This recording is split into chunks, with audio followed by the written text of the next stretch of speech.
Hello student, आज का हमारा टॉपिक है कार्बोहाइड्रेट, जो बीएससी थर्ड सेमेस्टर का एक टॉपिक है।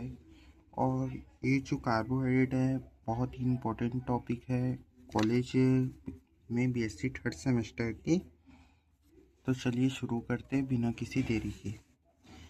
कार्बोहाइड्रेट वही यौगिक होते हैं जो जीवों को ऊर्जा प्रदान करते हैं। ये जीवों के भोजन के मुख्य ऊर्जा का स्रोत है। कार्बोहाइड्रेट कार्बन, हाइड्रोजन और ऑक्सीजन से मिलकर बने होते हैं, जिसका अनुपात होता है 1:2:1, या इसको भी बोल सकते हैं 1:2:1। याद रहे करके, जो 1 और ये 2 है ये इधर उधर नहीं होना चाहिए, क्योंकि एक यहाँ कार्बन, 2 हाइड्रोजन और फिर 1 ऑक्सीजन से मिलकर बने होते हैं। इसीलिए इसका अनुपात ऐसे ही है 1:2:1। तो याद रखिएगा इस चीज़ों को। इसका सामान्य सूत्र होता है CnH2ON। तो ठीक है, कार्बोहाइड्रेट वे यौगिक होते हैं जो जीवों को ऊर्जा प्रदान करते हैं।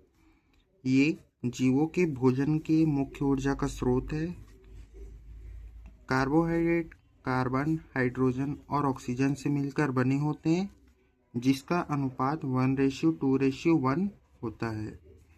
ठीक है, अब इसके क्लासिफिकेशन की बात करें। क्लासिफिकेशन ऑफ कार्बोहाइड्रेट को उनकी जटिलता के आधार पर 3 भागों में बांटा गया है।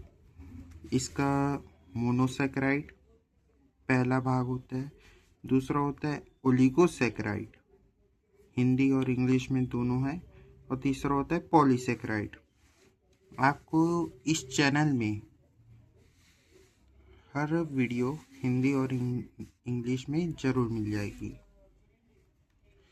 तो आइए एक टॉपिक आता है जो मोनोसैकेराइड है, इसका देख लेते हैं। मोनोसैकेराइड यह सबसे सरल कार्बोहाइड्रेट होता है जो 3 से 7 कार्बन से मिलकर बने होते हैं।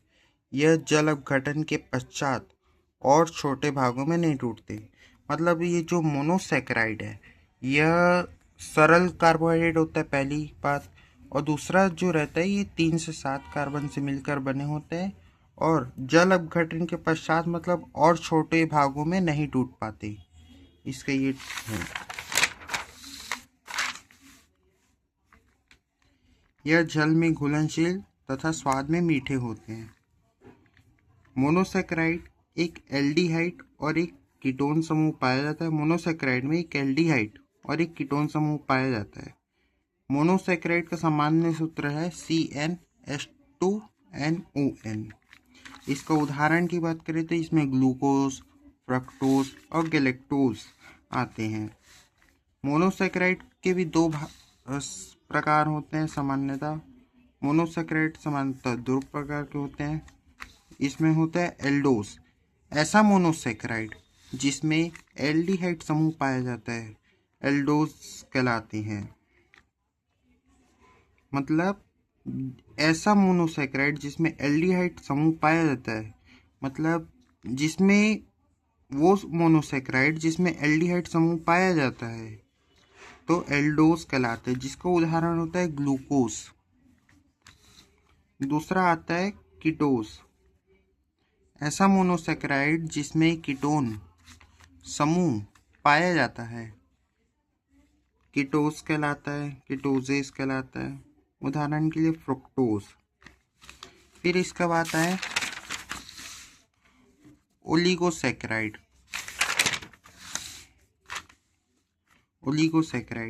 ऐसे कार्बोहाइड्रेट जो 3 से 10 का मोनोसैकेराइड ऐसे कार्बोहाइड्रेट जो 3 से 10 मोनोसैकेराइड इकाइयों के जुड़ने से बनते हैं, उन्हें ओलिगोसैकेराइड कहते हैं। ओलिगोसैकेराइड ऐसे कार्बोहाइड्रेट जो 3 से 10 मोनोसैकेराइड इकाइयों के जुड़ने से बनते हैं, उन्हें ओलिगोसैकेराइड कहते हैं। मोनोसेकेराइड की तुलना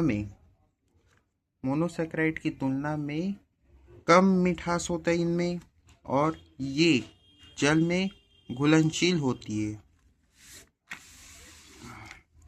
ओलिगोसेकेराइड के भी यहाँ 3 मुख्य भागों में बांटा गया ओलिगोसेकेराइड को। डाइसेकेराइड, जिसमें 2 मोनोसेकेराइड के जुड़ने से बनता है। डाइसेकेराइड 2 मोनोसेकेराइड के जुड़ने से बनता है। और ट्राइसेकेराइड 3 मोनोसेकेराइड के जुड़ने से बनता है। टेट्रासेकेराइड 4 मोनोसेकेराइड के जुड़ने से बनता है। यहाँ समझ में आई है, डाई मतलब 2, ट्राई मतलब 3, टेट्रा मतलब 4। डाई में 2, ट्राई में 3 और टेट्रा में 4 मोनोसेकेराइड के जुड़ने से बनता है। उदाहरण के लिए बात करें तो इसमें माल्टोज, सुक्रोज और लैक्टोज आते हैं। तीसरा पॉलीसेकेराइड होता है। पॉलीसेकेराइड, यहाँ इस वाला पॉलीसेकेराइड लास्ट जो है, ये लास्ट वाला है। पॉलीसेकेराइड यह बहुत सारे मोनोसेकेराइड अणुओं के संयोजन से बनते हैं। ये स्वादहीन होते हैं, मतलब इनमें कोई स्वाद नहीं होता। ये शरीर में ऊर्जा का संग्रह रूप है। यह जल में अघुलनशील होते हैं। उदाहरण के लिए स्टार्च, सेल्यूलोज, ग्लाइकोजन। पॉलीसेकेराइड को 2 भागों में बांटा गया है, होमोपॉलीसेकेराइड और हेटेरोपॉलीसेकेराइड। होमोपॉलीसेकेराइड को भी हम आगे देखते हैं।